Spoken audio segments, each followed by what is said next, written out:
یک نکته دیگر، در هیئت‌ها عنصر منبر، عنصر مداحی، عنصر مستمع و مخاطب، اینا از عناصر اصلی هم. دو ستون مهم و پایدار هیئت عبارت است از اون منبری و واعظ و این مداح. حالا در مورد منبر و منبری عرایضی داریم، ما جاش اینجا نیست، در وقت خود با مخاطبین خودش عرض خواهیم کرد.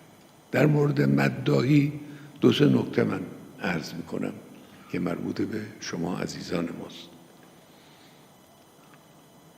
یکی این که همونطور که عرض کردیم مداحی یک هنر منحصر به فرده، یعنی ما شبیه این رو نداریم جاهای دیگه. این جاهای دیگه ابتهال و از این چیزا هست، اما با مداحی فرق داره. مداحی یک هویت دیگر و یک حقیقت دیگری است. و گفتیم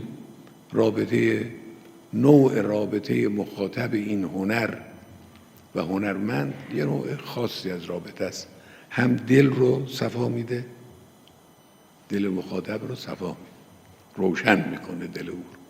این اشکی که میبینید جاری میشه، این اشک از دل برمیخیزه، اشک از دل، این اشک‌ها از دل برمیخیزه، مال دل اینها، دل رو صفا میده.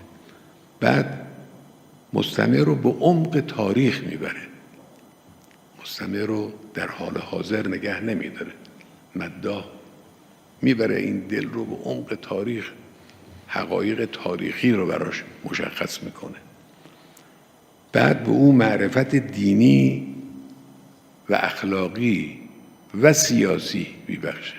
یعنی مداح همه این کارها رو انجام میده، هم معرفت دینی است، هم معرفت اخلاقی است، هم معرفت سیاسی است. مکرر عرض کردیم این شعرهایی که اول منبر میخونید اگر شعرهای اخلاقی باشه خیلی با ارزشه، هم شعرهای معرفتی هم شعرهای اخلاقی، مثل شعرهای صائب و بعضی از غزلیات صائب، البته نه همش، اینها با ارزشه. امروز هم به حمدالله شاعرای آیینی ما در کارن. من این رو هم عرض بکنم، شما و شاعرای آیینی به هم کمک میکنید.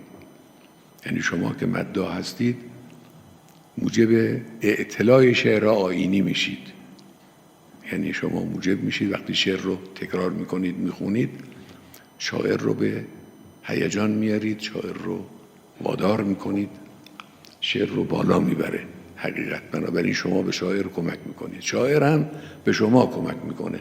وقتی شما شعر خوب رو در منبر میخونید در حقیقت جایگاه خودتون رو ارزشمند میکنید.